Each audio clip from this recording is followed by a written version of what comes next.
Nais po namin ipaabot ang aming malugod na pasasalamat sa tagapangasiwa ng aktibidades na ito. Tunay nga po na ang kabataan o ang mga mabubuting kabataan ang siyang pag-asa ng ating bayan sa kasalukuyan.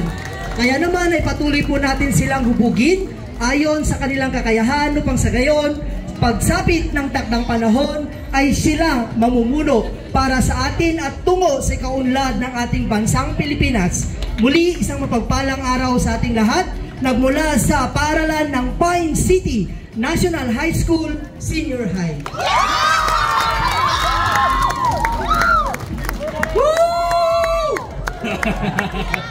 Kulang pa yung sigawan. Alright. Kulang pa, wait na. May mga schools pa hindi pa nagsalita. Isa ng mga teachers ay hindi pa nagsalita dyan. Wala na? Tumatago. Tumatago?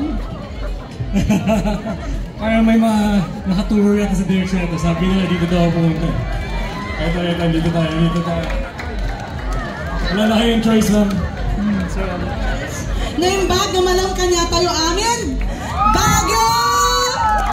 Congratulations to everyone. You did a very good performance and everyone was amazing.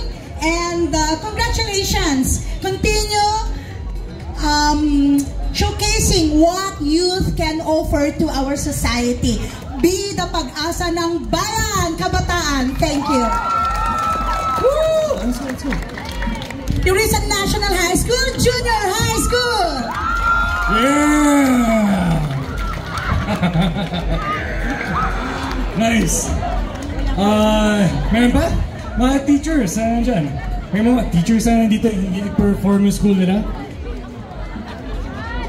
Wait lang, mukhang nag-ready na yata ang scorers natin. Ready na pong i-announce ang winners natin.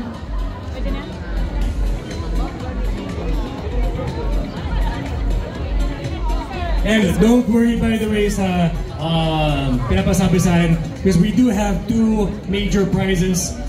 Tulad sabi ko, yung second prize will be taking home 10,000 pesos. And of course, first prize natin will be taking home 20,000 pesos. And of course, sa lahat ng mga hindi manalo ng second place or first place, we also have consolation prizes for you guys. So, yes, stay tuned. And maraming salamat sa mga organizers natin and sponsors natin for making this possible. Nandito na yung envelope in my hand. Have yung envelope folder in my hand. For the awarding, can I request the judges to join me in front? And Isco in the house and Reggae Set Go!